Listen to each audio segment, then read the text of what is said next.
Chapter 7. Infiltration at the Waterfront. Nancy drew back slightly from the dusty window pane, her eyes locked onto the matte black motor car idling across the cobblestone street.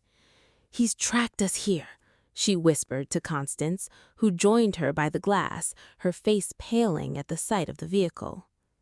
"What do we do, Nancy?" Constance asked, her voice trembling. "If we walk out the front door, he'll corner us." Nancy turned back toward Captain MacAskill, her mind spinning with a bold strategy. "Captain, does this workshop have a rear exit that leads directly out to the shipping slips?" The old sailor gave a slow, understanding nod, pointing a weathered finger toward a heavy oak door hidden behind a stack of thick canvas sails. "Aye, miss, it opens right on to the old coal wharves. It'll take you behind the warehouses without being seen from the main road." "Thank you, Captain," Nancy said. She turned back to her cousin. "Constance, I need you to take the rear exit, circle back to the main street, and head straight to the museum. Make as much noise as you can when you arrive. Let the staff and security see you. If the suspect thinks you have the file, he'll shift his focus to the museum exhibition hall, giving me the window I need." "But Nancy, what about you?" Constance asked anxiously. "I'm going to visit the Harrison shipping warehouse," Nancy replied, her chin tilting with determination. "If the Sun is running the Syndicate, that's where the stolen valise is hidden." Minutes later, Nancy slipped through the rear door of the workshop, her soft-soled shoes making no sound against the damp wooden planks of the old coal wharves.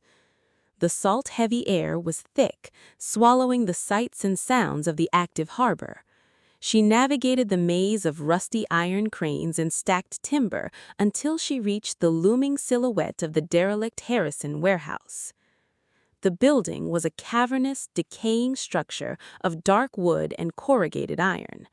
Finding a small side window with a rusted latch, Nancy carefully pried it open with her pocket knife and hoisted herself inside. The interior was eerie and silent, smelling heavily of turpentine, wet coal smoke, and rotting timber.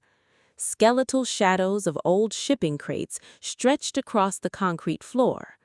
Nancy crept toward the back of the building, where a dim light glowed from beneath a frosted glass door marked Private Office. Peering through a crack in the doorframe, Nancy saw that the office was currently empty. She slipped inside, her eyes instantly landing on a heavy mahogany desk. Resting squarely on top of it, its water-damaged leather still stained with the salt of the Atlantic, was the stolen Titanic valise. Nancy's heart leapt. She hurried forward, opening the brass clasps. The false bottom had been ripped open, and nestled inside the cavity was a small, leather-bound booklet covered in tight, hand-inked symbols, Lord Ashley's coded diary. "I found it!"